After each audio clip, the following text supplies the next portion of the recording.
さあ、ご準備をいただきまして、いかがでしょうか。皆様よろしいでしょうか。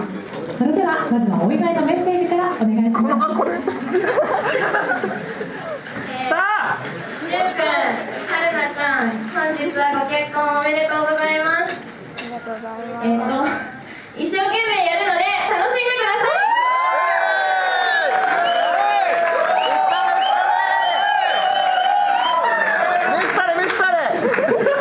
なんか出てるよ。